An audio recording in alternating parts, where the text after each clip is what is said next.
países por establecer estados de emergencia, estados de excepción, con el objeto de poder pues, accionar de forma efectiva y de alguna manera disminuir el número de contagios que existen en un país. Asimismo, existen varias ideas por parte de la sociedad, y creo que eso es algo importante, ¿sí?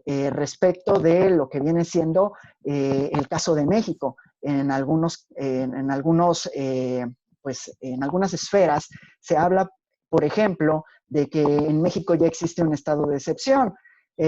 Sin embargo, esto tiene algunas características que, como bien sabemos, se basan en, desde luego, el cumplimiento de ciertos requisitos que se encuentran establecidos por la Constitución y que a partir del 2011, pues, nos van a llevar a lo que es justamente el establecimiento de ciertos candados para justamente el respeto de los derechos humanos y únicamente la declaración de estados de excepción bajo ciertos principios que son los que vamos a ver a continuación. El derecho internacional de los derechos humanos, todo este conjunto de normas, ¿sí? Vinculantes y no vinculantes que existen en el derecho internacional dentro de los sistemas universal y regional, lo que viene siendo el sistema interamericano, el sistema europeo y el sistema africano, así como los sistemas nacionales, nos van a establecer que existen ciertos requisitos para declarar lo que son los estados de excepción.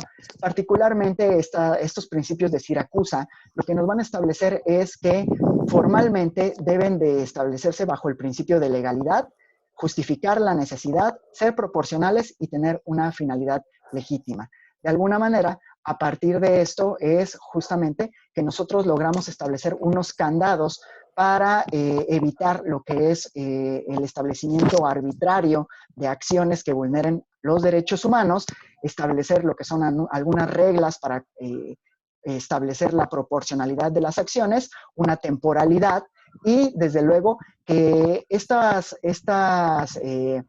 acciones no vayan a contradecir lo que son las obligaciones establecidas a nivel internacional, sobre todo aquellas que tienen que ver con normas imperativas de derecho internacional, que básicamente son las normas de jus cogens, ¿sí? La discriminación, la prohibición de la tortura y los tratos inhumanos, entre algunos otros, vienen siendo algunas cuestiones que no se pueden tocar y eso nosotros lo sabemos.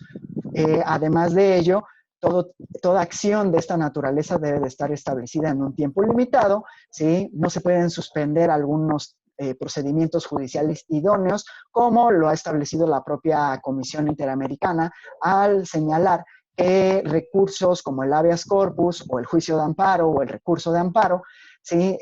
Son procedimientos los cuales no se pueden negar o suspender durante este tipo de estados.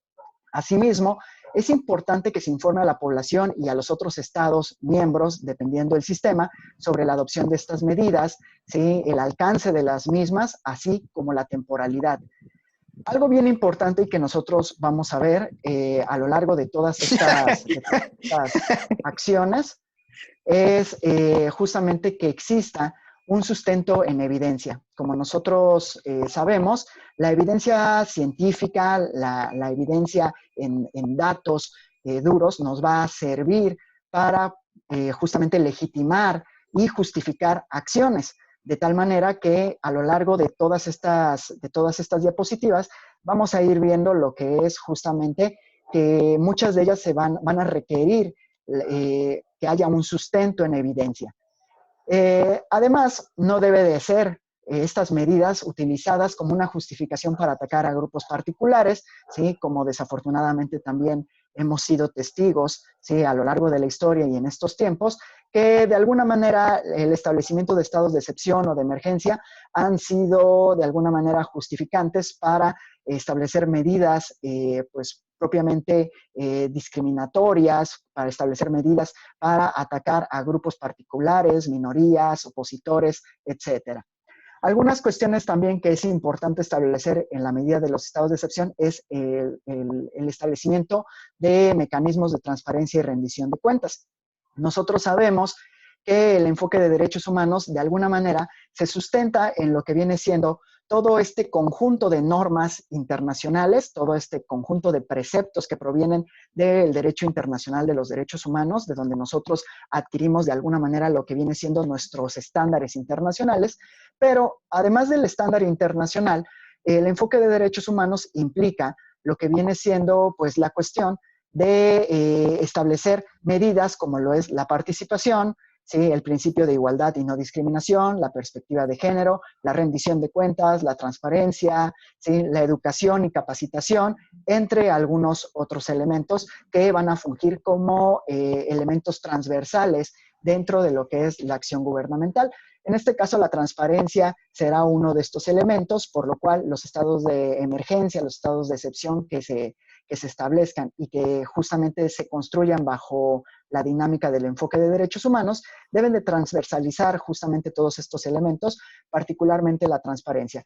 En un informe de transparencia internacional, como nosotros tenemos conocimiento desde hace algunos días, ¿sí? Se ha invitado y se ha conminado a los diversos estados a que transparenten lo que es justamente las acciones y sobre todo el uso de recursos, ya que en estos estados generalmente se hace la adquisición de ciertos materiales, de ciertos recursos, se toman ciertas medidas, las cuales de alguna manera, justificándolo sobre esta base, ¿sí?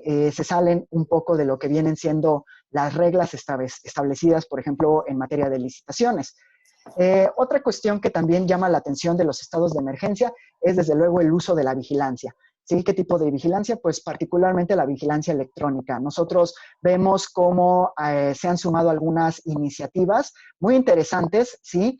En el cual se utilizan instrumentos de vigilancia electrónica, principalmente videocámaras en los aeropuertos o en contextos urbanos, pero además nosotros también podemos ver el uso de drones, el uso de algunas otras tecnologías que son hasta cierto punto invasivas y que de alguna manera su uso debe de estar justificado y razonado y delimitado a un tiempo determinado, sobre todo estableciendo algunas medidas para resguardar datos personales y no vulnerar lo que es el derecho a la privacidad. Y finalmente en este tema, lo que viene siendo desde luego el uso de la fuerza, ¿sí? ¿Cuándo es legítimo el uso de la fuerza? Pues solamente en contextos o en lo que viene siendo pues ya un estado de necesidad muy imperante. Fuera de ello, el uso de la fuerza viene siendo una medida lesiva, una medida que de alguna manera puede ser desproporcional, viendo sobre todo el tema en el cual se está desarrollando esta cuestión. ¿Sí? Para que se lleve a cabo el uso de la fuerza, desde luego se tienen que cumplir requisitos de proporcionalidad y de necesidad. En el caso de México es interesante ver cómo el uso de la fuerza de alguna manera ha sido pues referido, sobre todo en el caso de Sonora, Michoacán, Jalisco y Guerrero, sobre todo en este último donde nosotros advertimos, según algunos informes de la propia Secretaría de Gobernación, que existe castigo físico, ¿sí? Lo cual desde luego debe de encender lo que son los focos rojos en materia de derechos humanos, sobre todo porque de alguna manera el uso de la fuerza todavía no es una medida proporcional ni necesaria en el contexto específico. Continuamos con la siguiente diapositiva. El siguiente, pues, es el acceso a la información y la libertad de expresión. Dice, los gobiernos son responsables de proporcionar información necesaria para protección y promoción de los derechos, así como garantizar disponibilidad y accesibilidad universal a información sobre el virus, la cual debe ser precisa y estar actualizada. Esto, desde luego, se establece por el Comité de Derechos Económicos, Sociales y Culturales como una obligación prioritaria. Siguiente diapositiva. De alguna manera, la información y la libertad de expresión son elementos muy importantes en el contexto de la pandemia. Desde luego, nosotros advertimos que el Estado está obligado a informar proactivamente. No se trata de un elemento de transparencia pasiva, sino de un elemento de transparencia proactiva en la cual se debe de establecer una información precisa, oportuna y coherente con relación a lo que viene siendo, desde luego, el tema del virus, con el tema de las medidas, ¿sí? Necesarias para el cuidado personal y de alguna manera también establecer algunos requisitos en el derecho internacional de los derechos humanos. Nos habla sobre todo de lo que es una serie de mecanismos de acceso a la información que sean accesibles y estén disponibles. Y esto va a implicar un conjunto de dinámicas, un conjunto de elementos que deben de establecer mediante políticas públicas que permitan, pues, no solamente un lenguaje sencillo, entendible por todas las personas, sino además la disponibilidad de idiomas, la disponibilidad de medidas o mecanismos para poder hacer llegar a toda la población lo que viene siendo la información concerniente a la pandemia. Hace no mucho tiempo nosotros vimos que en una cuestión judicial, sí, justamente se tuvo que garantizar lo que es el acceso a la información precisa, oportuna y coherente con relación al virus en un contexto de una comunidad indígena, que es algo que desde luego se puede comentar y es algo que de alguna manera viene a ser preocupante. Se debe de manejar adecuadamente los datos personales de salud. Sí, esto también lo vamos a ver más adelante cuando veamos algunas cuestiones con relación a grupos vulnerables, mantener un acceso confiable y sin restricciones a Internet. Esto es algo muy interesante. Sobre todo en algunos países se han establecido algunas buenas prácticas. Pensemos, por ejemplo, en el caso de la Comisión Federal de Comunicaciones de los Estados Unidos, donde se han establecido algunas reglas para mantener este acceso a Internet, incluso establecer algunas políticas, así lo dicen algunos mandatos internacionales, en la cual las empresas ¿sí? se comprometan a no realizar cortes ¿sí? de Internet por falta de pago y establecer en la menor medida posible restricciones de acceso al mismo, ya que, como todos sabemos, es uno de los canales primordiales para hacerse de información fidedigna con relación a lo que viene siendo la pandemia. Garantizar la expresión de expertos competentes, periodistas y defensores de derechos humanos, que esto es algo muy importante y que tiene que ver con el último elemento, que es informar con base en evidencia científica.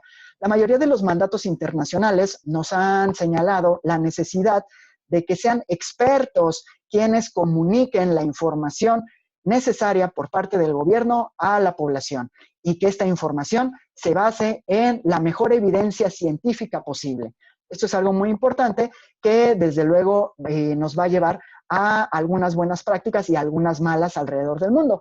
La principal práctica, digamos, negativa, pues es el caso de China, en el cual se retuvo información, aunque fue del conocimiento público que había ya un problema de salud desde diciembre del año pasado, pues había retención de información, se minimizó la gravedad de la infección y también hubo detenciones arbitrarias a aquellas personas, personal médico, algunos periodistas, comunicadores, que trataron de informar respecto de la pandemia.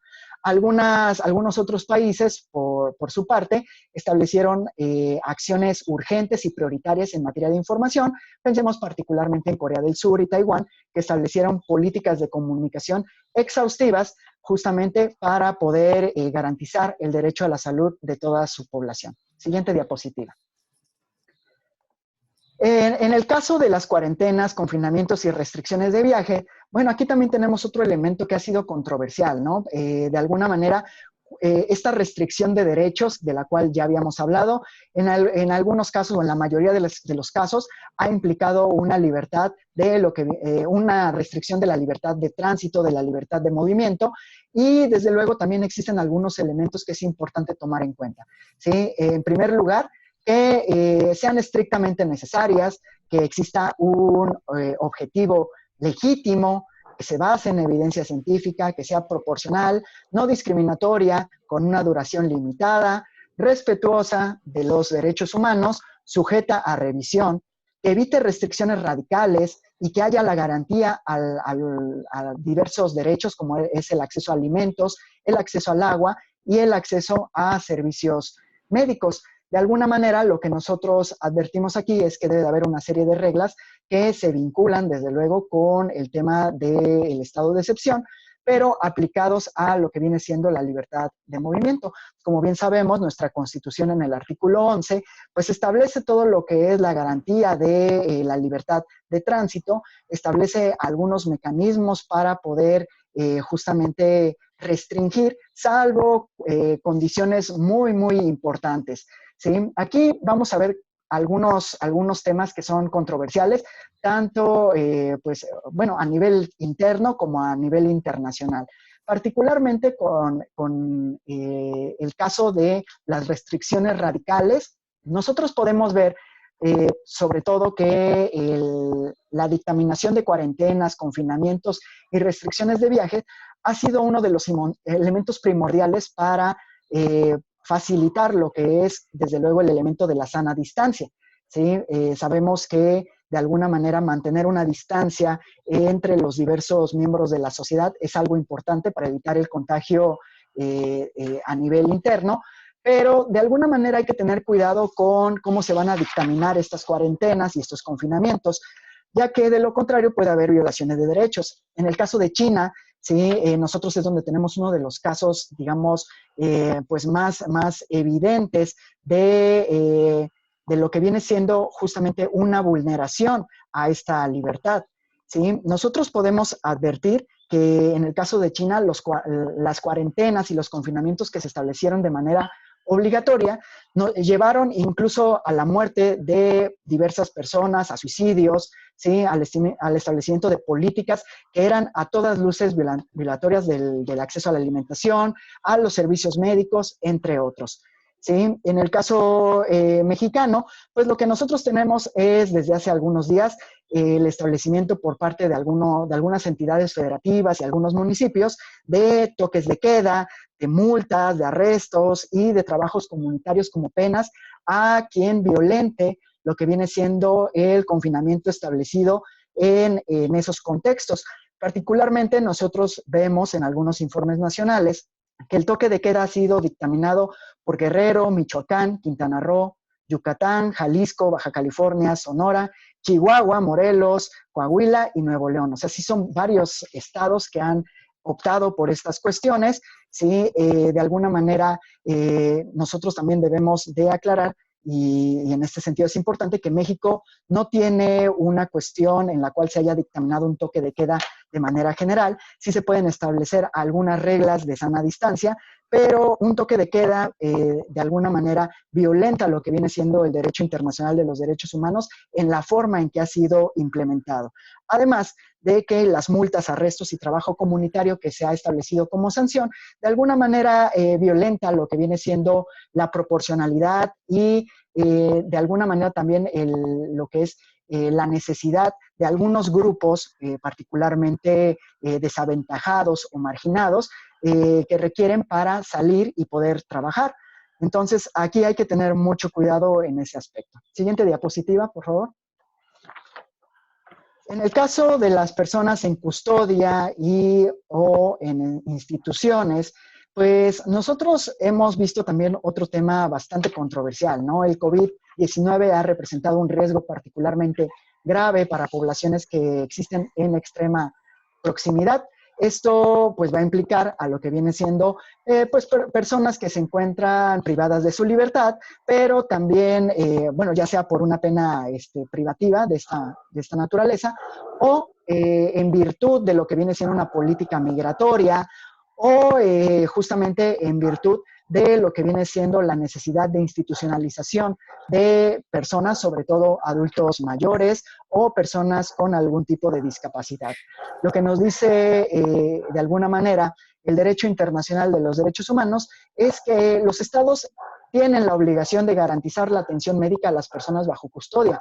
Y esta atención médica tiene que ser al menos en un nivel similar al del común denominador de la población.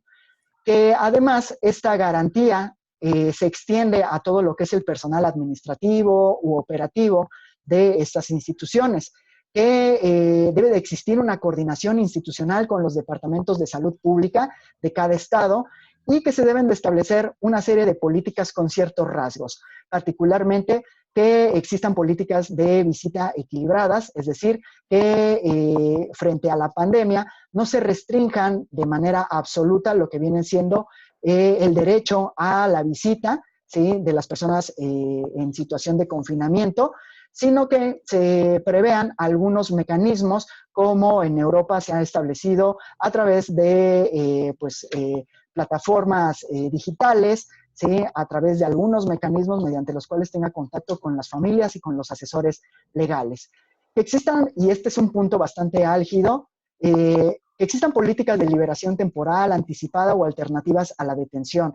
Muchos estados han justamente establecido o implementado políticas de liberación anticipada, leyes de amnistía o alternativas a la detención.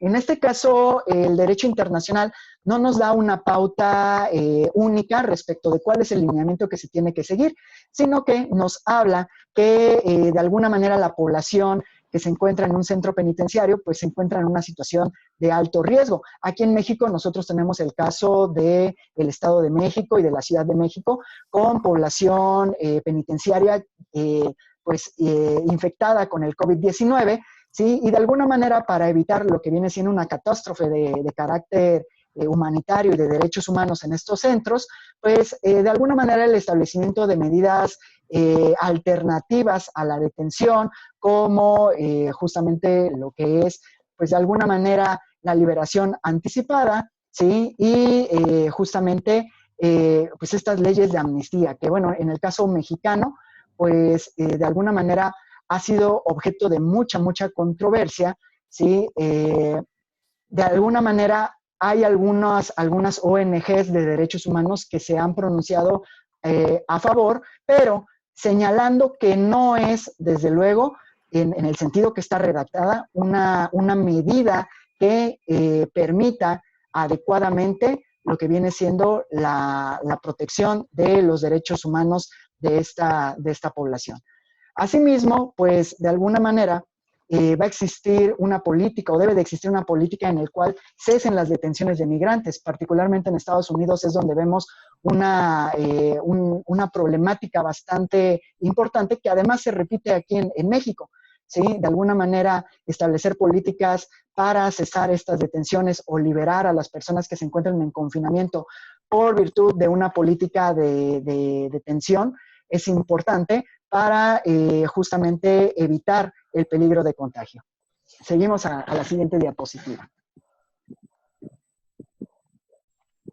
Otro de los temas tiene que ver con la protección de los trabajadores de la salud, y aquí es donde nosotros vemos una serie de lineamientos bastante explícitos, ¿sí? En el cual, desde luego, el Pacto Internacional de Derechos Sociales pues nos habla de que hay que minimizar el riesgo por accidentes y enfermedades profesionales. Y en el caso de los trabajadores de la salud, esto resulta de una importancia trascendental.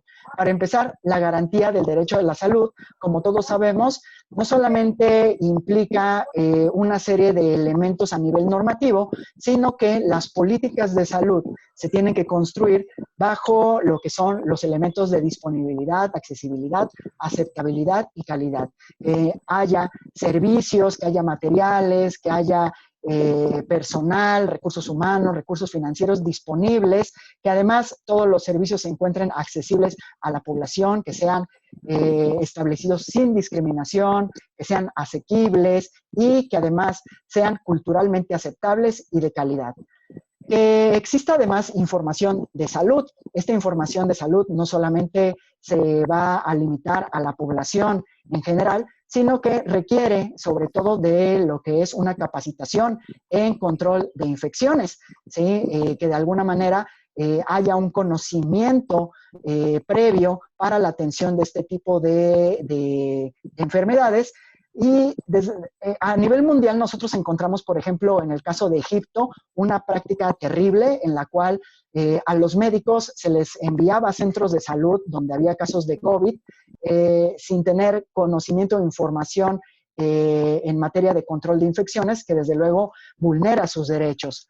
Que exista vestuario y equipo de protección, ¿sí? Que estos equipos protectores sean adecuados. Esto implica desde luego un gasto por parte de los servicios de salud, pero que se tiene que hacer con base en el principio de progresividad y, desde luego, con base en el principio de máximo uso de recursos disponibles. Además, lo que es justamente el Sistema Universal de Derechos Humanos se ha referido a que una práctica terrible y bastante negativa a nivel mundial que se ha llevado a cabo es, desde luego, pues esta adquisición desmesurada de equipos de protección por ciertos agentes privados que han tratado de hacer pues negocio con las necesidades públicas. Desde luego, la adquisición de estos equipos se tiene que hacer con base en ciertos lineamientos de calidad, ¿sí? Propios establecidos por la OMS y algunas otras instituciones.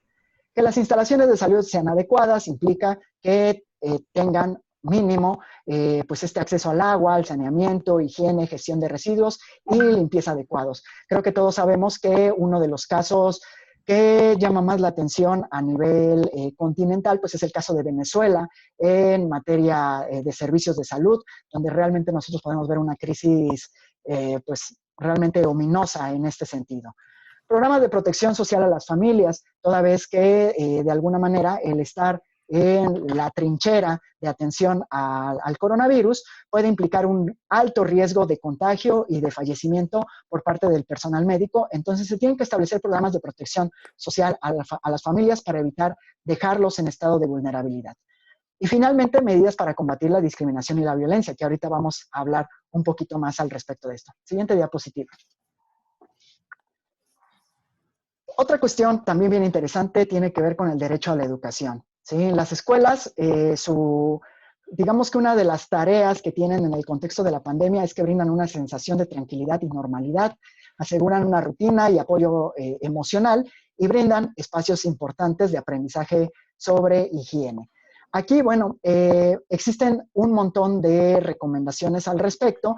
La mayoría de ellas tienden justamente a establecer la necesidad de políticas, ¿sí? Que no solamente prioricen el uso de nuevas tecnologías, sino que las soluciones que deben de adoptar los estados tienen que considerar la alta tecnología, la débil tecnología y la nula tecnología para la continuación del aprendizaje. Es decir, el Estado tiene la obligación de desarrollar su política de educación frente a la pandemia con base al menos en estos tres factores que se encuentran establecidos aquí.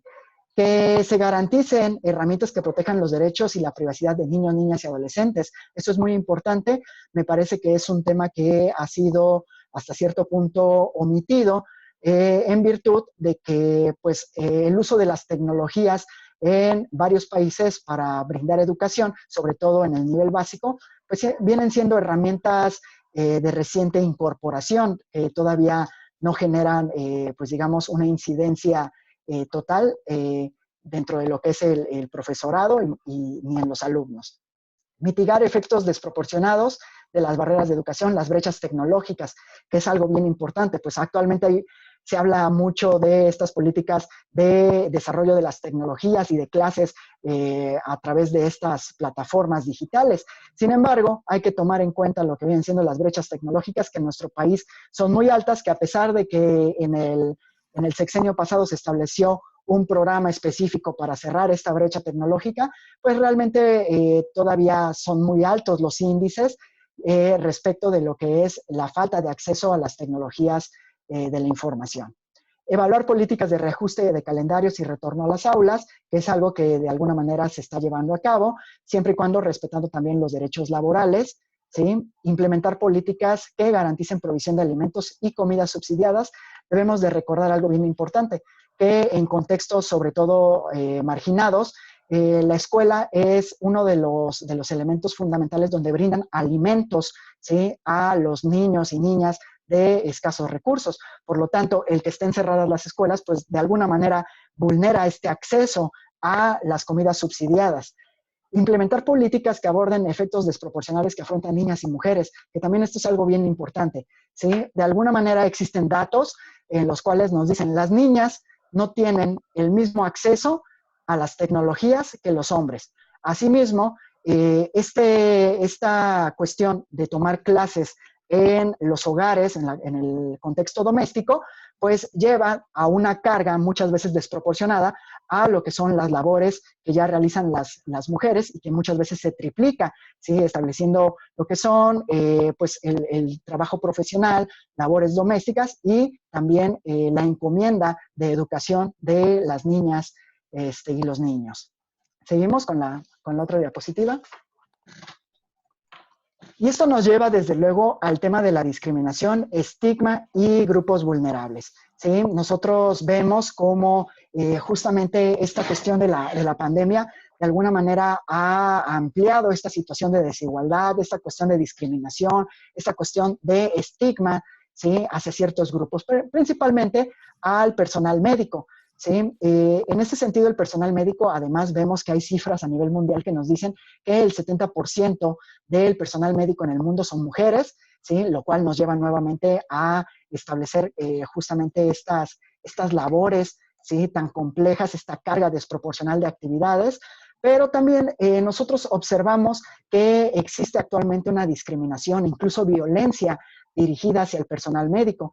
En México, por ejemplo, en una cifra que yo tengo, nos hablaba al menos de 47 casos, ¿sí?, que Jalisco además era la entidad con más número de casos en el país, y que esta situación de discriminación de alguna manera también llevaba a lo que es la violencia, desde lo que es justamente el tema de rociar líquidos como cloro o limpiadores, hasta el tema de negar el acceso al transporte, a los comercios, y en un nivel mucho más alto, amenazas de muerte, ¿sí? Asimismo, lo que nosotros podemos advertir es que existen amenazas en contra de la infraestructura. En algunos casos, la población ha amenazado con incendiar o dañar lo que vienen siendo los hospitales.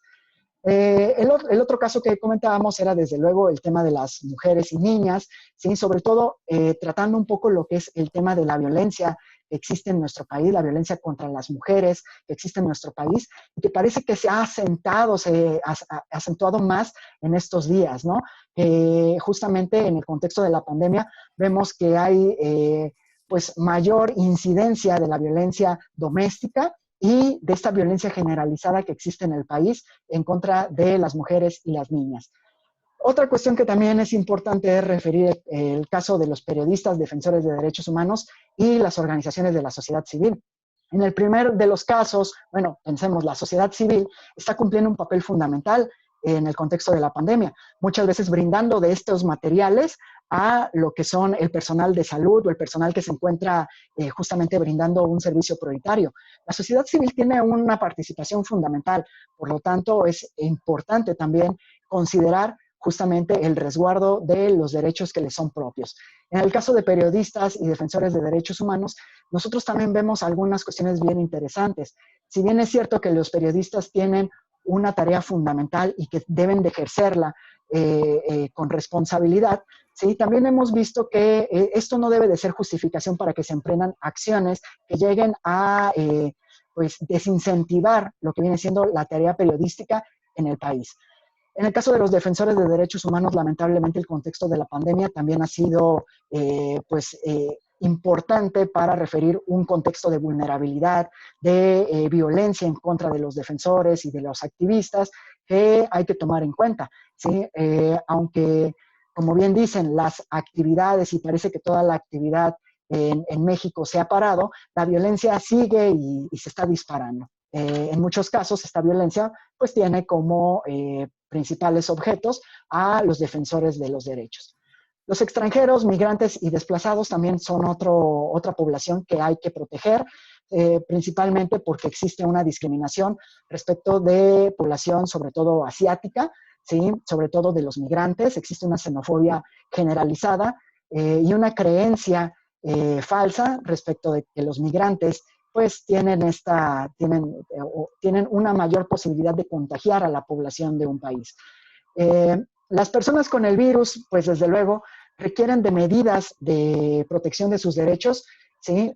Principalmente por el tema de la identidad, que también nos lleva a un tema de discriminación, que también hemos visto mucho de esto en las noticias, pero también a políticas, ¿sí?, que permitan que no exista negación de atención, que existan además protocolos de atención bien establecidos y protocolos, lamentablemente, también para el manejo de cadáveres. ¿Sí? En general, además, nosotros podemos ver una cuestión bien importante en materia de desapariciones de personas, que también nos lleva a un requisito mayor para lo que es el tratamiento de estas cuestiones. Y desde luego la población indígena y afrodescendiente, que también se puede considerar como un grupo en situación de vulnerabilidad que requiere medidas, ¿sí?, de acceso a la información, de acceso a los servicios de salud, debidamente contextualizados, debidamente dirigidos, con mecanismos que sean, digamos, enfocados en un manejo accesible y aceptable de esta población. Siguiente diapositiva. Para finalizar, pues lo que nosotros tenemos también es el tema de los derechos laborales. ¿Sí? Por ahí existen algunas recomendaciones que nos hablan de la suspensión de actividades no esenciales, como lo hemos visto justamente desde hace más o menos un mes, ¿sí? Que además esta suspensión de actividades no esenciales pues debe de ir acompañada de mecanismos para promover el aislamiento, sin disuadir por los efectos económicos. Y esto nos va a llevar al siguiente punto, que es la política para amortiguar los impactos económicos del COVID-19. ¿Sí? Si no existen estas políticas para amortiguar, pues de alguna manera no van a existir incentivos para promover el aislamiento. ¿Sí? Asimismo, pues establecer políticas de trabajo remoto, como también ya lo sabemos. Sin que esto, pues de alguna manera, sea una cuestión que se pueda tomar como elemento para vulnerar derechos laborales. La política para amortiguar los impactos económicos dice, pues debe garantizar licencias pagadas por enfermedad o contingencias, subvenciones para familias, como ya decíamos, en el caso sobre todo de niñas, niños y adolescentes, pero también de personas que por su situación de vulnerabilidad requieren de políticas contextualizadas, ¿sí? Sobre todo de personas con trabajo informal o en situaciones precarias. Garantizar la provisión de bienes básicos o esenciales. En algunos países, por ejemplo, el establecimiento de una renta básica universal ha sido un tema bastante importante para, de alguna manera, ir tratando de solventar las necesidades de la población. Y mecanismos de apoyo a las empresas y comercios, que también ha sido un tema bastante controversial en nuestro país, pero que es necesario sobre todo para poder garantizar lo que es justamente el desarrollo económico, pero además los derechos laborales de muchas personas. Pasamos a la última diapositiva. Finalmente, y con esto concluyo, el COVID-19, como hemos visto, presenta una serie de desafíos en materia de derechos humanos, los cuales pueden complicar y complican, de hecho, su vigencia en el corto, mediano y largo plazo. Es importante que los estados organicen sus estrategias tomando como centro de la acción lo que son los derechos humanos y las obligaciones que les son propias con base en el derecho internacional de los derechos humanos. Que además hay que considerar que el no tomar en cuenta las obligaciones establecidas por el derecho internacional de los derechos humanos puede llevar al incumplimiento, y este incumplimiento genera responsabilidad internacional. También, y debemos de ver una cuestión que es también importante, se presenta una oportunidad única para replantear ciertos rubros bajo la premisa de los derechos humanos, ¿sí? Condicionando quizás algunos apoyos, ¿sí? Por ejemplo, a empresas se habla de que se pueden establecer políticas, ¿sí? Que sean más amables, ¿sí? Que vayan más de la mano con los derechos ambientales, ¿sí? Que logren replantear un modelo económico que abre la brecha de la desigualdad, ¿sí? Nos presenta una oportunidad única también para poder trabajar lo que son estas políticas bajo el enfoque de derechos humanos y plantearnos que existen pues muchos rubros en los cuales la política tradicional está fallando, ¿sí? El virus nos está demostrando que no era adecuado el rumbo de las cosas y existe una posibilidad de redirigir el curso de la acción gubernamental hacia lo que viene siendo una serie de estrategias más tendientes a la protección y respeto de los derechos humanos. Por mi parte sería todo. Yo les agradezco, creo que me pasé un poco del tiempo, pero bueno, quedo a la orden de los cuestionamientos y comentarios. Muchas gracias. Gracias, Arturo. Sí, estabas pasado, pero bueno, para bien. Para bien en este caso no creo que ninguno nos quejemos porque te tengamos un rato más disponible. Sí, efectivamente la idea ahora es responder una serie de preguntas que hemos ido acumulando en el chat. Voy a abrirles el micrófono. A ver, voy a dejar de compartir pantalla. Ya estamos acá bien. Voy a abrir el micrófono para el caso de alguna de las preguntas, si son preguntas puntuales. Paula, y les pido a los demás que vayan levantando la mano. Paula, por favor. Hola, buenas tardes a todos. Doctor Arturo, muchas gracias por su intervención. Muy útil la información. De verdad que hay aquí una serie de puntos que necesitan, digamos, de discusión, pero como lo ha dicho al final, el COVID ha venido a replantear todas estas cuestiones que nosotros tenemos a nivel de derechos humanos. Pero hay algo que es esencial en este momento con los procedimientos, con los instrumentos que nosotros tenemos de derecho internacional, que es tener noción que es necesario restringir la libertad de movimiento, de movilidad. O sea, como es una enfermedad de contagio y altamente, aquí lo que nosotros tenemos es que nos focar en la proporcionalidad. Por ejemplo, yo soy portuguesa, por eso hablo muy mal español, ¿verdad que sí? Pero nosotros tuvimos esa atención cuando fue la cuestión de declarar el estado de emergencia exactamente sobre la libertad de circulación. La delimitamos por municipio. ¿Por qué? Porque estábamos incluso en la época de fiesta de Semana Santa, donde todas las personas van a sus tierras con la familia, o sea, salen de la zona urbana para ir a la zona rural. Y aquí lo que nosotros sabemos es que hay mucha movilidad. Entonces fue necesario restringir la movilidad, fue necesario incluso aplicar como se dice, las medidas coercivas que por estado de emergencia, que ya estaba declarado en Portugal, las medidas de coerción pueden ir hasta 5 años de prisión si no son de cierta forma cumplidas, y fueron más suavizadas con detención, con pago de multa. O sea, tuvimos ese cuidado porque incluso la legislación sobre el estado de emergencia estaba, como se dice, está desactualizada, porque nunca lo habíamos tenido, está en la Constitución, pero nunca lo habíamos tenido en estas circunstancias. Entonces yo creo que eso es muy importante. Esa es una observación que se puede dejar a debate. Además, demográficamente somos un país con 10 millones de habitantes y todos son muy importantes porque estamos a envejecer. Entonces hay que cuidar a la población y hay grupos de riesgo que no son apenas adultos mayores, son también, como se dice, niños con problemas y patologías y enfermedades que tienen que ser cuidados. Sí, el gobierno en este aspecto ha cuidado de las comidas, todas esas cosas fueron revisadas. Otra situación que también me parece importante tiene a ver con esta, no solo con los derechos humanos, pero también con el derecho, en este caso, el derecho europeo. Por ejemplo, Portugal, a pesar de su país soberano, como todos los países de la Unión Europea, ha pedido autorización de acuerdo con aquí lo que es el regulamento de espacio Schengen para cerrar sus fronteras, porque exactamente teníamos que parar el turismo, que vivimos del turismo, que es las personas de fuera que podrían estar contaminadas. Otra vez esta situación de restringir el derecho a la libertad de circulación. ¿Qué pasa?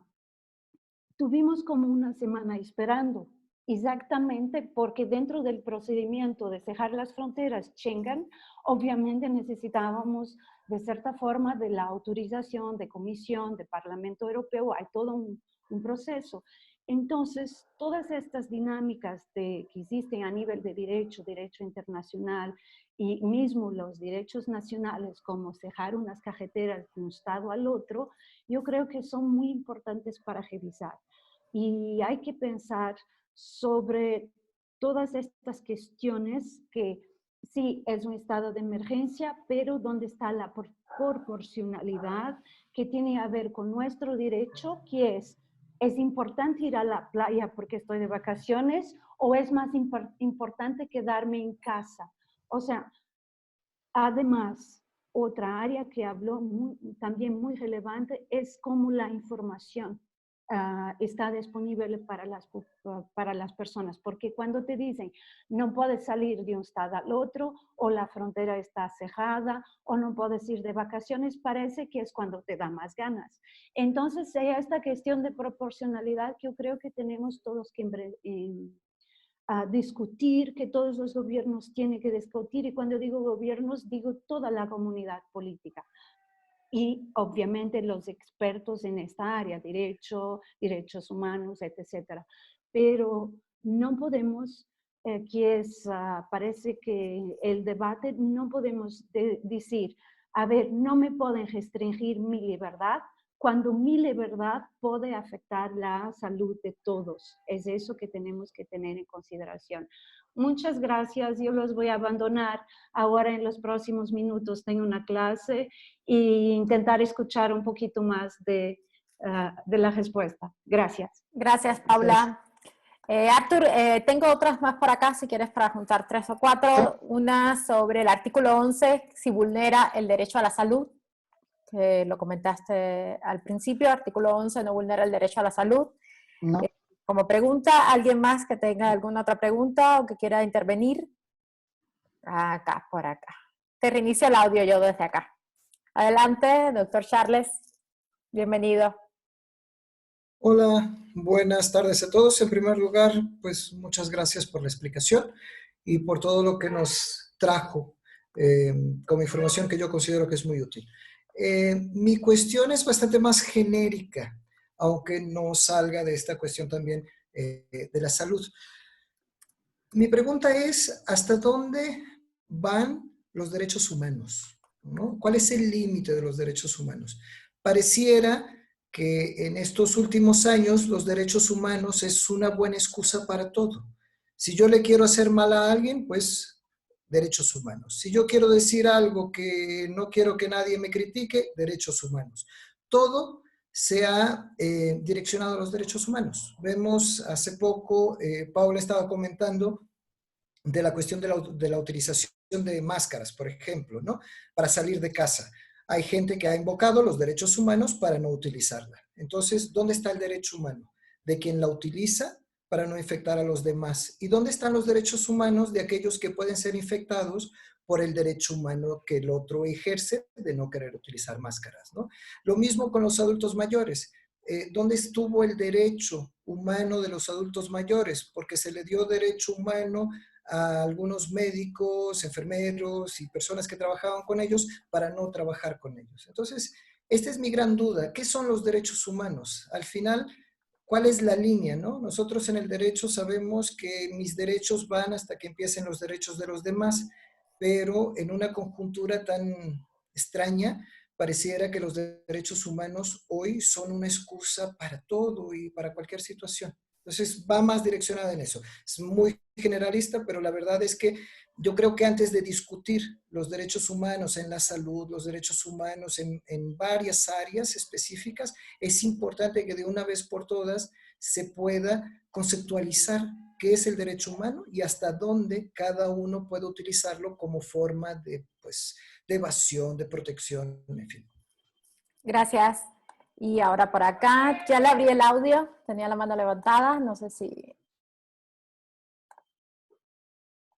Es que aparece como Huawei, no le quiero decir Huawei, pero si quieres iniciar su audio para que pueda intervenir. Y luego por acá también tenemos otra intervención, teníamos primero la de esta persona. Sí, bueno, ¿me escucha? Y luego Sí. vamos con usted. Bueno. Sí, adelante. Adelante. Bueno, ¿me escuchan? Sí, perfecto.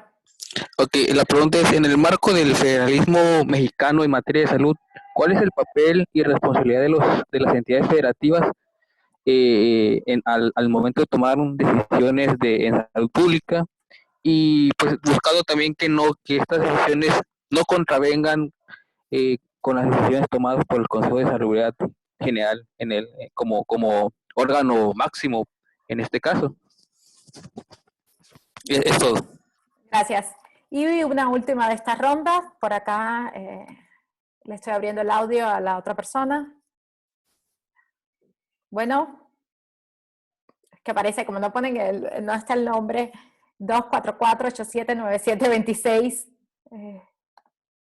Si quiere hacer su pregunta.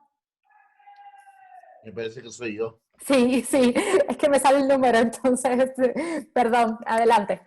Sí, no se preocupe. Antes que nada, buenos días a todos. Ahorita, mientras estaba en la charla, estaba yo en el grupo de WhatsApp con otros compañeros litigantes y como han estado postergando lo que es ahora sí que el derecho a la justicia. ¿Por qué? Porque no hay labores en los juzgados, en este caso de primera instancia, se vulnera algún derecho, porque se llevan a cabo ahí convivencias, divorcios, hay diversos temas que se llevan a cabo ahí. Entonces, tenemos alguna forma de solucionar eso. Mi solución era implementar, como en esas conferencias, los medios de información. También el derecho a la salud. ¿De qué punto a qué punto soy responsable si otra persona viene y me contagia o viceversa? Es cuanto. Vale, muchas gracias. Entonces, Arthur, si quieres intervenir y ahí vamos viendo, por favor, levante la mano o mediante el chat si quieren hacer alguna otra pregunta o intervención ya o cualquier comunicación. Estamos muy flexibles con el tiempo. Muchas gracias a todos por sus preguntas.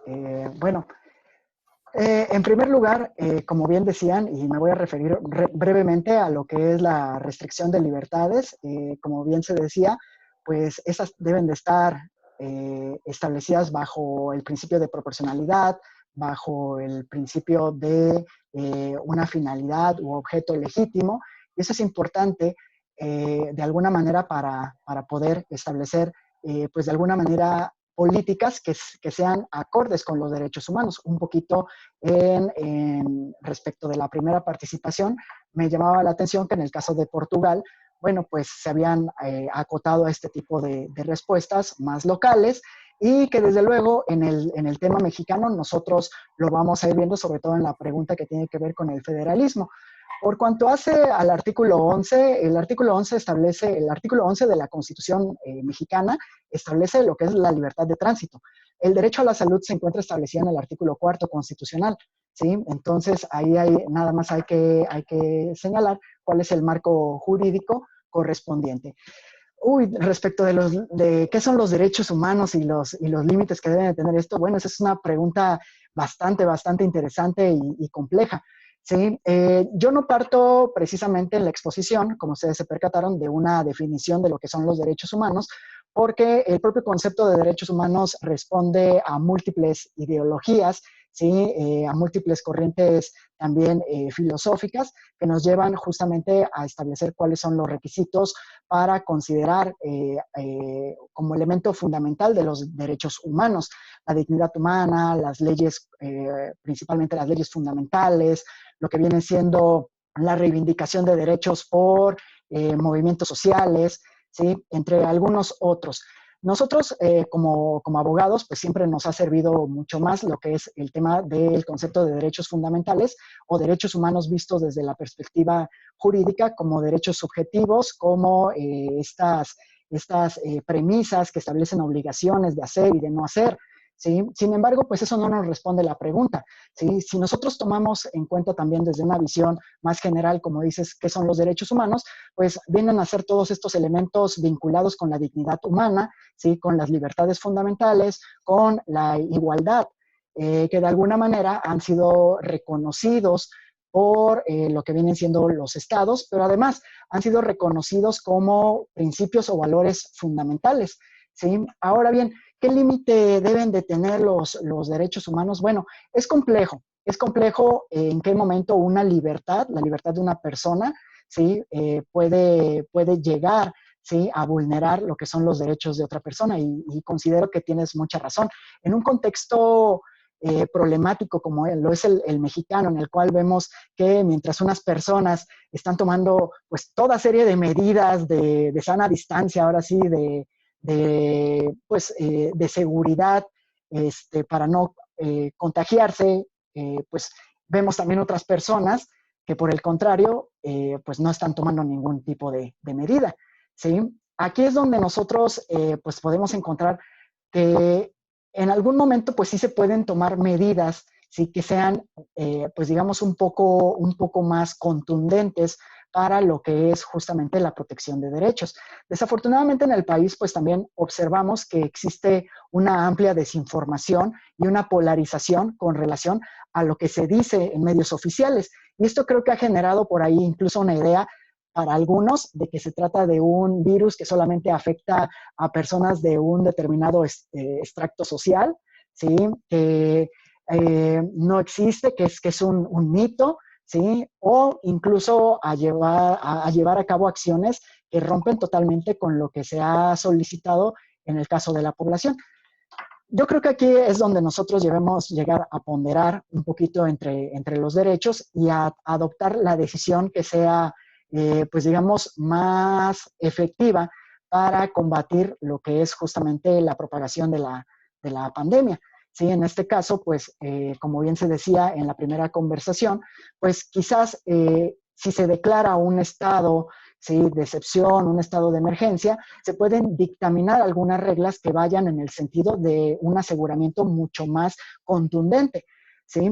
Lo que yo les comentaba, por ejemplo, que ciertos estados, desde el contexto local, ¿sí?, los municipios han adoptado políticas de restricción, sobre todo de arrestos, de multas, incluso de trabajo comunitario, pues de alguna manera ellos las toman como una medida extraordinaria para poder pues combatir esta movilidad que sigue imparable, ¿sí? Por ahí veíamos las estadísticas de movilidad poblacional en México, y en la cual hay muchos estados que realmente todavía el 80% de la población sigue moviéndose de forma normal. Sin embargo, pues eso también nos llevaría a establecer, pues como decíamos, algunas reglas del juego, ¿no? Siempre y cuando no se vulneren derechos, mientras las medidas sean proporcionales, pues se puede llevar a cabo esta restricción.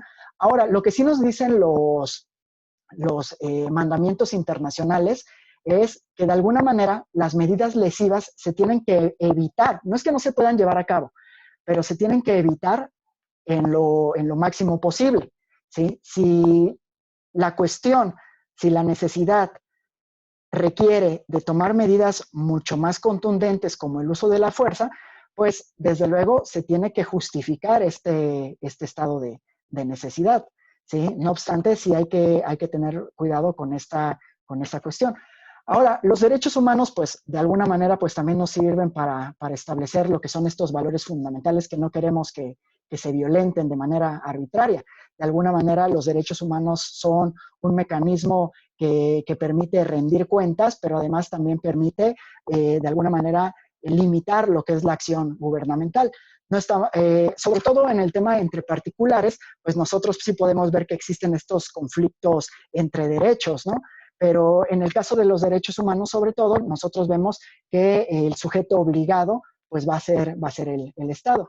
Sin duda, esta cuestión que me haces es bastante compleja de determinar, sobre todo en un contexto como el nuestro, en el cual sí vemos cómo las libertades de ciertos individuos pues van a vulnerar los derechos de otros, el derecho a la salud o derechos laborales o derechos de toda índole. Y creo que es una cuestión que sí tenemos que debatir de una manera pues mucho más concisa.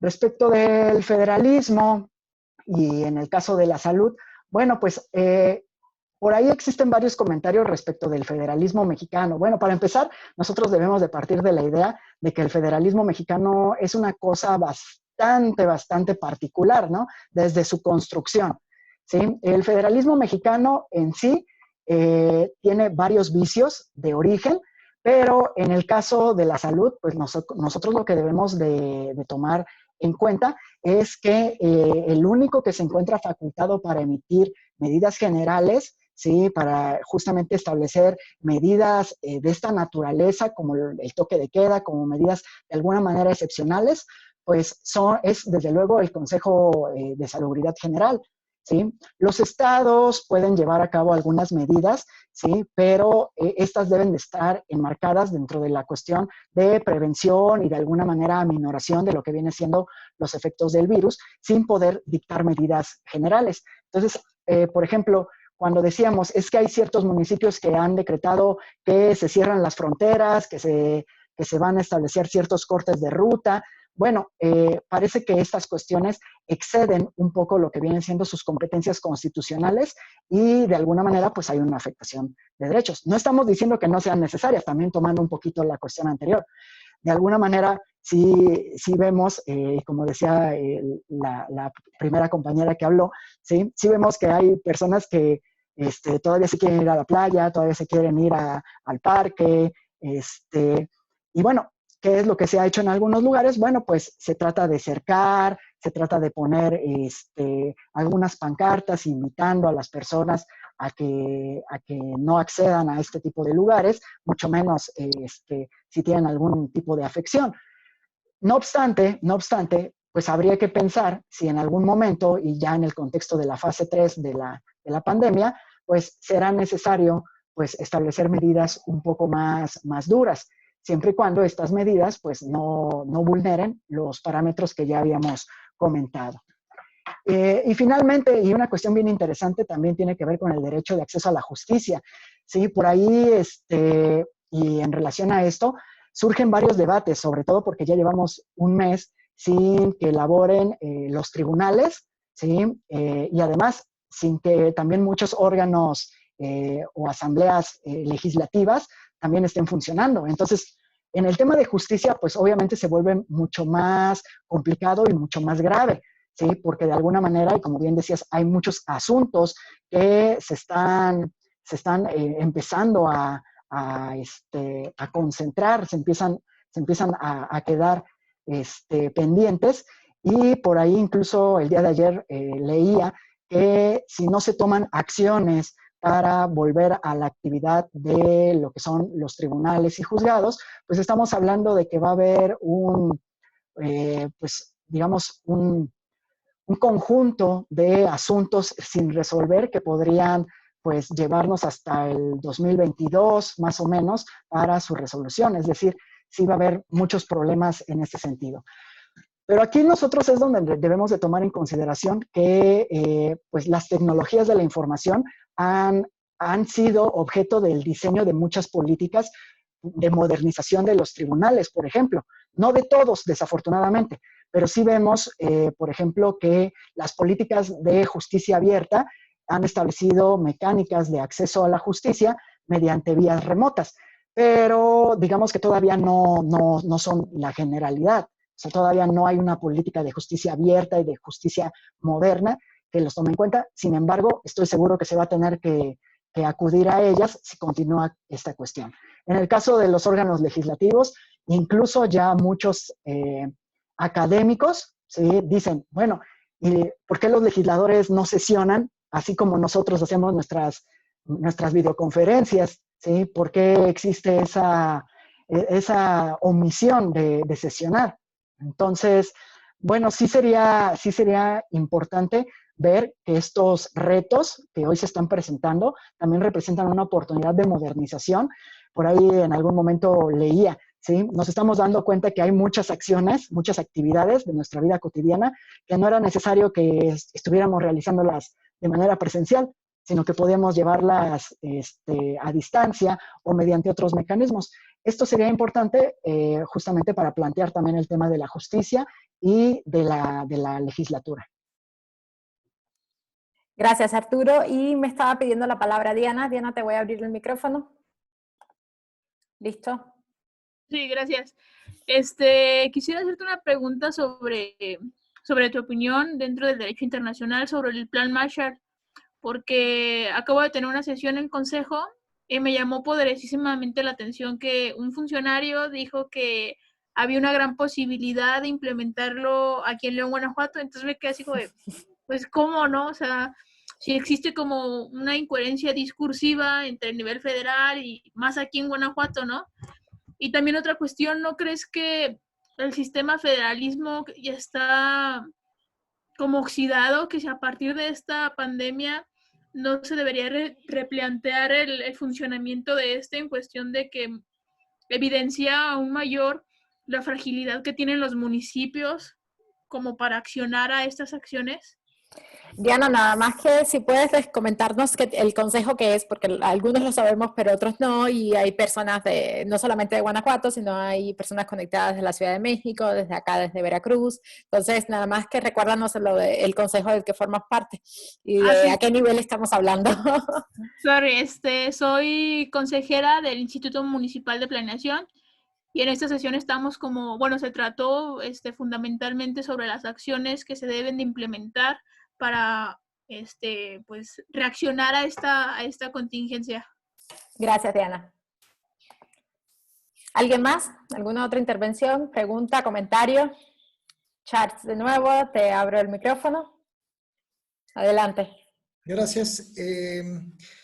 Pues escuchándole la respuesta me llama mucho la atención a dos situaciones, ¿no? Otra vez no voy a ser tan específico, no trabajo en el ámbito político, felizmente, trabajo en el ámbito psicológico, no sé si es tan feliz, pero bueno, ahí trabajamos, y me llama mucho la atención la base de las cosas, ¿no? Está diciendo Arturo, y bien, porque es la realidad, lo vemos en la televisión y en todos los medios de comunicación diariamente, que necesitamos arrestar gente, utilizar violencia y vigilar a las personas para que cumplan determinadas situaciones que nos son impuestas para el bien de todos, ¿no? Entonces mi pregunta es, si tenemos que utilizar fuerza, violencia, etcétera, con tanta gente, ¿dónde está el problema? ¿Qué hicimos mal? ¿Los derechos humanos cayeron sin que nadie explicara lo que era? ¿O no supimos conceptualizar? Porque la verdad es que la gente pues no tiene esa cultura del derecho humano. Y la prueba es lo que nos estaba diciendo. Hay que hacer arrestos, hay que utilizar violencia, hay que vigilar las playas. ¿Cómo tengo yo que vigilar las playas cuando estoy en plena pandemia y además de un derecho que las personas tienen a no contagiarse, es algo de sentido común? Y aquí le dejo una segunda pregunta. ¿Cómo podemos hacer o cómo sería factible que el derecho humano se integrara en la vida de las personas sin que personas mediocres utilizaran la subjetividad del derecho humano para aplicar una serie de cosas que no tienen lógica, ¿no? Y termino diciéndole que vi el otro día en un meme maravilloso en Facebook, pues es lo que hacemos también, que decía que había mucha gente inteligente, pero que era asintomática. Lamentablemente las personas mediocres no son asintomáticas, al contrario, presentan síntomas muy específicos. Entonces, ¿cómo hacer, Arturo? ¿Qué solución podríamos tener para que la gente realmente integrara esta realidad que es importante? Es decir, yo estoy jugando un poco con esto, pero el derecho humano es fundamental. Debemos seguirlo, debemos tenerlo, debemos respetarlo, pero sí que la subjetividad de algunos conceptos nos lleve al otro lado, ¿no? Porque toda la moneda tiene dos faces y hay mucha gente que fácilmente se aprovecha de la fase que no debe aprovecharse. Muchas gracias. Bueno, con relación a la primera pregunta, si se debe establecer un plan Marshall, bueno, pues me parece un poquito populista ese comentario, esa propuesta. Obviamente un rescate financiero, económico, como lo quieras llamar, pues va a ser algo importante, ¿sí? Quizás habría que ver qué tipo de modelo se vaya a construir. Hasta ahora, en el caso mexicano, pues digamos que todavía se queda mucho a deber con relación a una estrategia eficaz de rescate, ¿sí? O incluso justamente de medidas o políticas que puedan ser implementadas para salvaguardar la economía, para salvaguardar los derechos laborales, para salvaguardar el trabajo de las familias, lo que es justamente las empresas. ¿sí? Entonces, si es viable o no, más bien yo diría que este tipo de propuestas las enmarquemos siempre dentro de de esta imagen populista. La pandemia también está dando lugar, y como bien decía el compañero, a una serie de propuestas que rayan muchas veces también en lo ridículo, ¿sí? Muchas veces rayan en lo ridículo, muchas veces rayan en lo populista, muchas veces rayan en cuestiones que son inviables, ¿sí? Entonces, por eso decíamos un poquito en las diapositivas, ¿no? Las acciones que se vayan a implementar se tienen que implementar con base en evidencia científica, en datos duros. Desafortunadamente existe también una tendencia a desvirtuar la evidencia, ¿sí? Y es importante que retomemos la evidencia y contextualicemos, porque de alguna manera el implementar un enfoque de derechos humanos no solamente se hace en la política pública, también se debe de hacer en el presupuesto público, ¿sí? Y eso implica establecer el principio de universalidad contextualizado, ¿sí? Para ver cuál es la medida necesaria para una población en lo particular. Medidas generales que provienen de otras regiones, de otros estados, pues de alguna manera pueden servir de una base, ¿sí? Pero hay que tomarlo con cuidado y siempre advirtiendo que se lleve a cabo mediante el enfoque de derechos humanos. Respecto del sistema federalista, pues sí, volvemos a lo mismo. El sistema federalista de cuna ya trae muchos vicios, ¿sí? Recordemos que, así en términos muy, muy generales, el Estado mexicano, o bueno, lo que era justamente México durante la colonia, era un sistema sobre todo centralizado, ¿sí? Era un sistema en el cual posteriormente se construye lo que es el federalismo, pero realmente el federalismo como tal, a la mexicana, es muy complejo y tiene muchos, muchos vicios que actualmente en el contexto de la pandemia, pero también en otros contextos como es la recaudación de impuestos, como lo viene siendo la autonomía real de los estados, pues sí vemos que no existe, ¿sí? O sea, es más que nada ahí como un albur, ¿sí? Entonces, sí, considero que sí se debe de replantear, sí, pero pues a la luz de lo que vengan siendo unas prácticas particulares para el Estado mexicano, sobre todo el federalismo fiscal, ¿no? Respecto de lo que comentaba el compañero, bueno, realmente sí, vigilar, arrestar, sí, y el bien común. En el tema de derechos humanos estamos peleados con el tema del bien común, ¿sí? Entonces, siempre hay que tener mucho cuidado cuando nosotros advertimos el tema del bien común, porque históricamente ha sido justificante para establecer medidas que son autoritarias.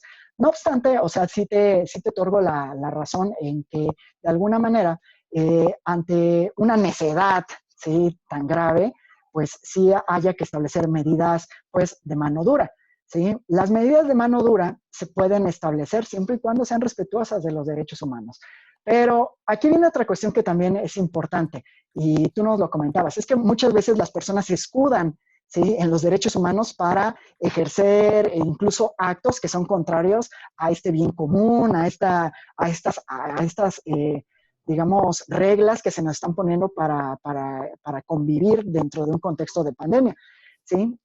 Pero ahí es donde viene la cuestión. Existen dos cuestiones. La primera es, existe una muy, muy baja cultura de los derechos humanos y sobre todo una cultura de la legalidad en nuestro país, ¿sí? De una de las últimas encuestas que yo leí, me parece que se hablaba que alrededor del 80% de la población mexicana, ¿sí?, no sabe, ¿sí?, cuáles son sus derechos constitucionales, ¿sí? Y eso es algo muy grave.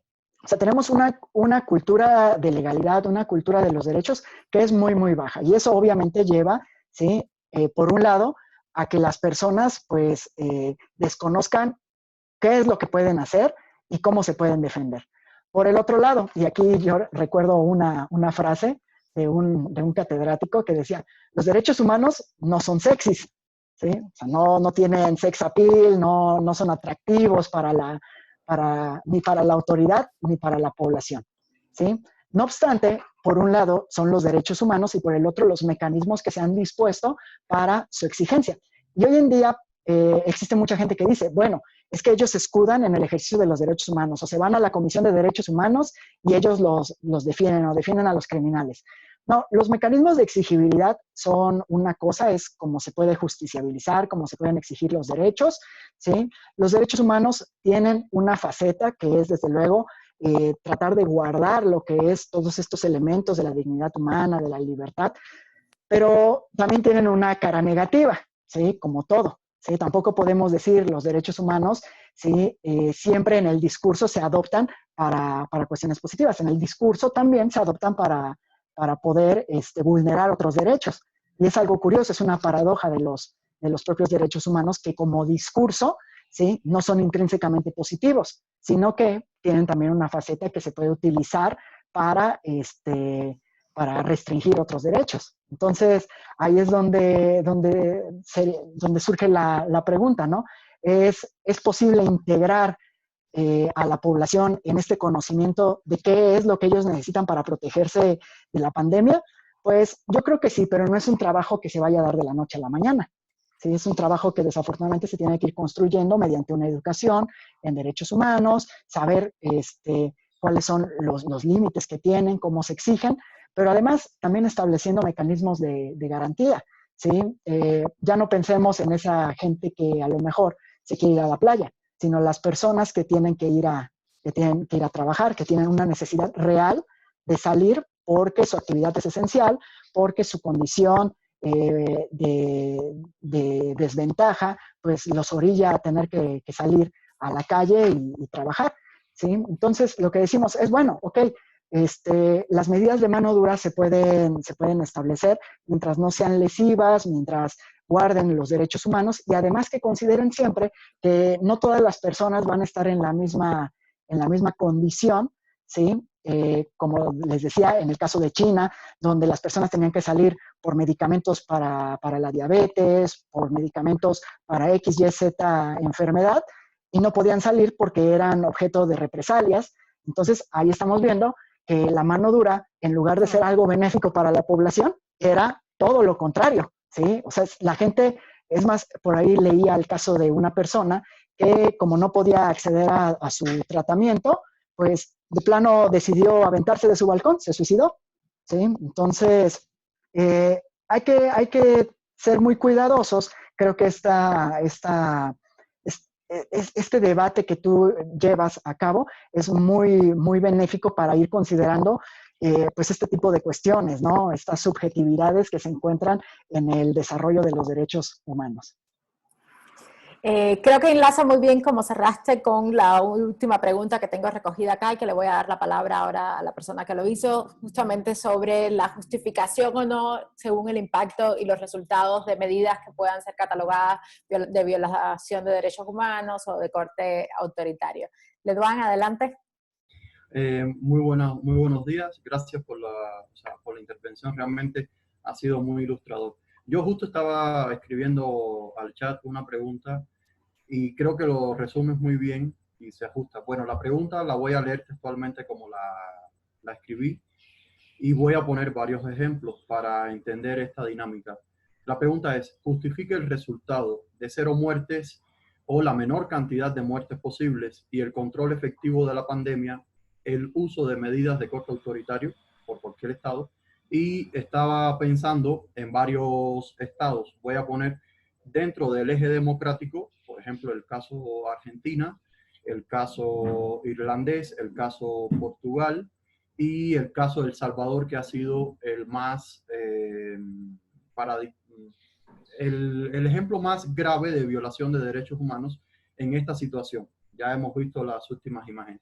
Pero voy a situar otros ejemplos dentro del eje autoritarismo, por ejemplo, como Vietnam.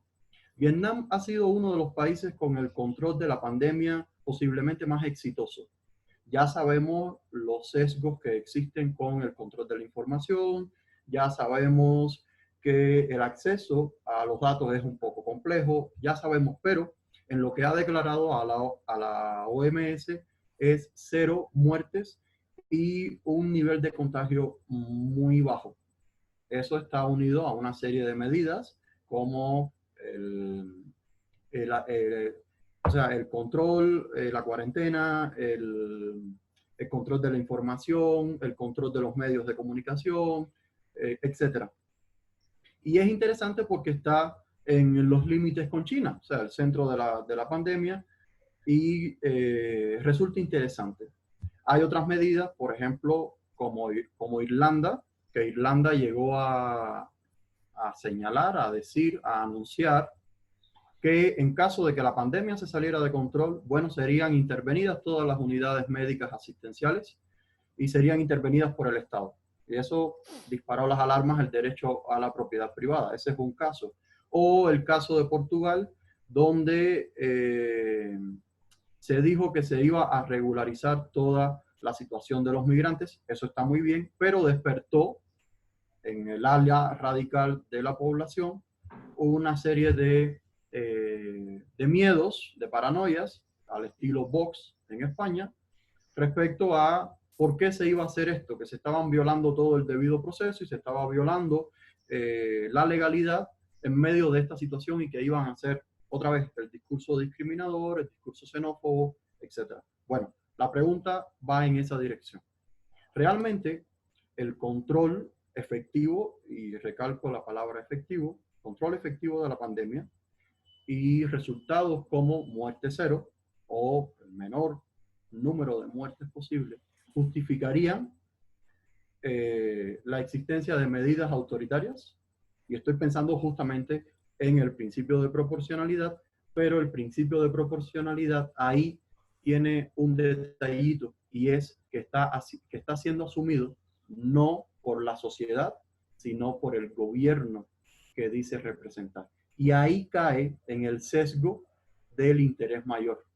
Y muchas veces cuando cae en el interés mayor, es una justificación para limitar efectivamente la posibilidad de participación. O sea, son muchos temas, he estado escuchando todo el debate, pero me quedo con esta última parte.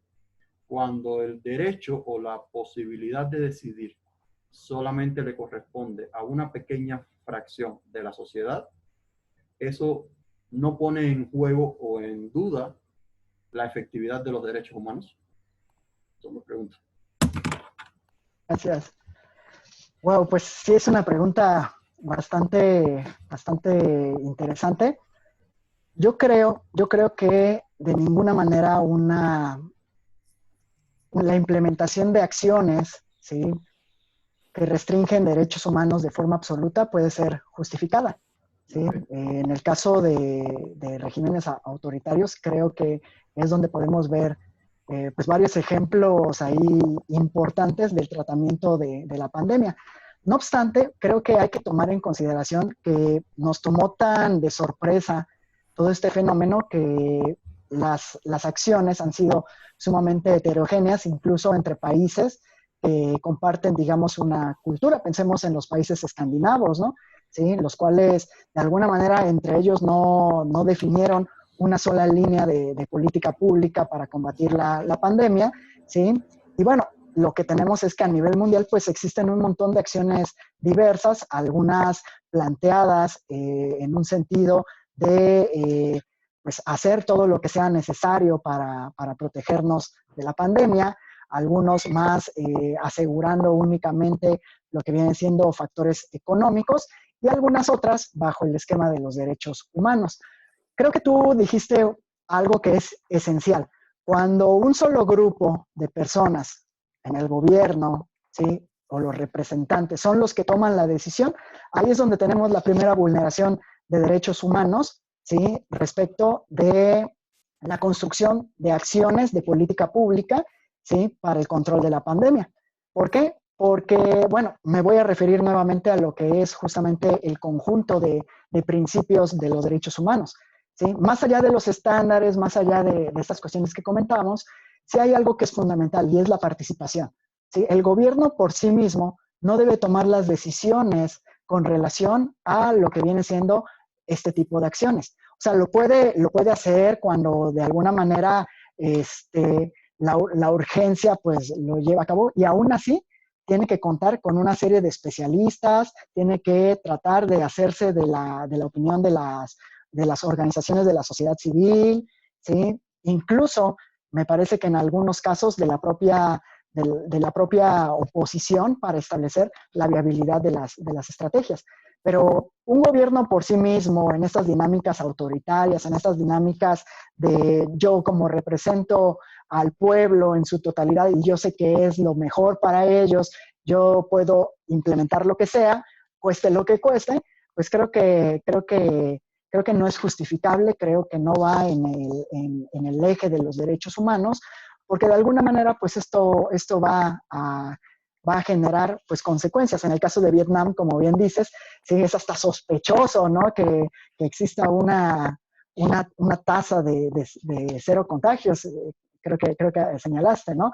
Sí, y ahí es donde me viene a la mente incluso un texto de Alejandro Anaya que dice, ¿por qué los países menos democráticos, más autoritarios, son los que tienen menos violaciones a los derechos humanos? Y tú también respondías muy adecuadamente eso. Pues porque existen ahí unos sesgos de información, porque existen, pues no existe una adecuada rendición de cuentas que nos permita advertir si las medidas, ¿sí?, han sido adecuadas y en verdad hay 0 contagios. Esa es la otra cuestión, ¿sí? O sea, tú puedes poner, a lo mejor por la urgencia tú llevas a cabo la acción, pero de todos modos tienes que rendir cuentas, ¿sí? O sea, si no rindes cuentas, entonces ahora sí que le estamos fallando al ingrediente democrático de la política pública, considero yo. Entonces, aunque la acción política alrededor del mundo es muy sui generis, muy heterogénea, creo que de alguna manera, blindarlo a través de un enfoque de derechos humanos y de un enfoque además democrático, ¿sí? Pues nos puede servir para evitar esta toma de decisión unilateral, considero yo. Y me parece además un debate bastante interesante. Vale, muchísimas gracias. No sé si hay alguna otra intervención. Sí. A ver. Adelante. Bueno, es la última, prometo. No, pero estamos en tiempo todavía le podemos robar otros 10 minutitos al doctor Chipuli sin que se enoje. Adelante, Charles. Tengo una pregunta y un comentario. La pregunta, me encantó la forma como se colocó la cuestión, Le Duan, cómo la puso, ¿no?, políticamente, y me encantó la respuesta de Arturo. Pero me deja una cuestión muy importante. Vamos a partir del principio que los datos son reales, ¿no? Que en algunos países hay 0 contagios, 0 muertos, que en algunos países hay muy pocos muertos.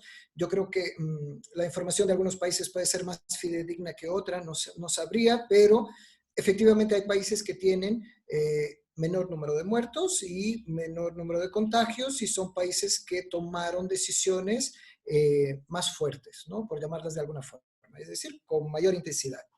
Pero me quedo pensando, Arturo, entonces, para que no sea una violación de los derechos humanos, es preferible que las medidas no sean tan fuertes y que en consecuencia muera más gente. Porque me quedo con esa percepción, ¿no? Tiene que justificar, tiene que preguntar. Nosotros, Portugal es de los países con menos contagio o que ha controlado mejor la pandemia. Y aún así, dicen que el gran problema fue que demoraron casi una semana para tomar la decisión, precisamente porque tuvieron que juntar los consejos, la oposición, todo el gobierno para tomar la decisión. Es decir, si hubieran tomado la decisión una semana antes, probablemente tendríamos, en vez de 25,000, tendríamos 10,000 o 5,000. Mi pregunta es, entonces, el derecho humano, para ser bien ejercido, tendríamos que tener probablemente más contagiados y más muertes por ese espacio de tiempo. Bueno, esta es la pregunta. El comentario, para ya cerrarlo, a mí me queda la idea, puedo estar completamente equivocado, lo veo de otra perspectiva, ¿no? A mí me queda la idea que el derecho humano debía ser un mecanismo compensatorio o para ajustar lo que estuviera mal, ¿no? Pareciera que le estamos dando al derecho humano la capacidad de intervenir en situaciones políticas, de salud, etcétera, como mecanismo de intervención, cuando no lo es, ¿no? Yo supongo que es un mecanismo efectivamente para reajustar, ¿no? Y voy a buscar un ejemplo que es bastante más simple que la política siempre es muy subjetiva, pero vamos a algo bien contundente, los medios de comunicación, ¿no? Los periódicos, no todos, tampoco podemos generalizar, hablamos tal vez de 99%, no es cierto, pero muchos periódicos publican la noticia y no confirman la fuente, no confirman la noticia, es decir, dicen que persona tal hizo algo y no hablan con la persona, no van a confirmar las fuentes, ver quién les dijo, y entonces lo que hacen es publicar no es una noticia, es una mentira, ¿no? Entonces yo creo que esto no debería ser una función del derecho humano reajustarlo. Eso es una cuestión de profesionalidad, de los colegios, del brío profesional, etc. Entonces, cuando esto no se ajustara, sí es evidente que la persona se podría quejar de alguna manera al derecho humano y exigir que se le trate como debe ser tratado, ¿no? Pero tampoco veo que tenga que ser el derecho humano a llegar a los periódicos y a decir, amigos, tienen que contrastar las fuentes y la información, ¿no? Es decir, no es su trabajo. Entonces, a mí me parecería, otra vez hablando de la subjetividad, que se está utilizando todo los muchos conceptos que existen de derechos humanos, porque en realidad el derecho tiene uno, la política tiene otro, y luego vamos ajustando el concepto conforme nos es más conveniente. Entonces, existen muchos conceptos, ¿no? Entonces, más bien yo creo que es un mecanismo, repito, de ajuste, de salvaguardar alguna situación que no esté bien, pero no puede y creo que no debe ser un mecanismo de intervención. Es decir, no creo que el derecho humano tenga que intervenir, por ejemplo, en la cuestión que comentaba Leduan sobre la política. Es decir, las personas votaron, los políticos no están ahí porque decidieron sentarse y empezar a trabajar, ¿no? Tienen la confianza del pueblo, diría yo democráticamente, ¿no? Tienen la confianza del pueblo para decidir cuando es necesario, ¿no? Entonces, yo creo que esto es un tema larguísimo, podríamos estar aquí toda la tarde, no podemos, tenemos que trabajar, evidentemente, pero quería dejar esto, ¿no? Algunas veces pareciera que queremos extrapolar un poco más las funciones del derecho humano, cuando debería ser un mecanismo de reajuste, casi que le imponemos que vaya a solucionar, ¿no? Entonces, mientras tanto, la gente dice, no, el político está haciendo mal, entonces por derechos humanos nos juntamos todos y sancionamos el político. No es, creo yo, o creería yo, no es esa la función del derecho humano. Y con esto termino, no, prometo que no más. Gracias, Charles. Muchas gracias.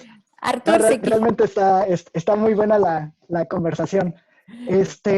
Muy rápido. No sé, permiso, Arturo, no sé si puedes mover el micrófono o algo porque se está golpeando con algo tu micrófono y se hace como interferencia. ¿Ya me escuchas? A ver, ahora. A ver, probando. Ya. Se está haciendo con un poquito de eco, pero ya mejoró mucho. Ok. Bueno, sí, efectivamente, y cuando nosotros platicábamos de cómo incide el enfoque de derechos humanos en políticas, sí, creo que ahí está el meollo del asunto y está muy vinculado con esta cuestión. Tú lo dijiste de forma muy elegante, me gustó, así como un instrumento compensatorio, sí, pero realmente no. O sea, los derechos humanos son principios que además nos van a servir como parámetros, sí, para guiar la actuación. Por eso decíamos, bueno, de alguna manera, o sea, los derechos humanos tampoco son una camisa de fuerza, ¿sí? O sea, si tú tienes que actuar, vas a actuar. Ya lo sabemos. O sea, si hay una medida urgente que se tiene que tomar, se va a hacer.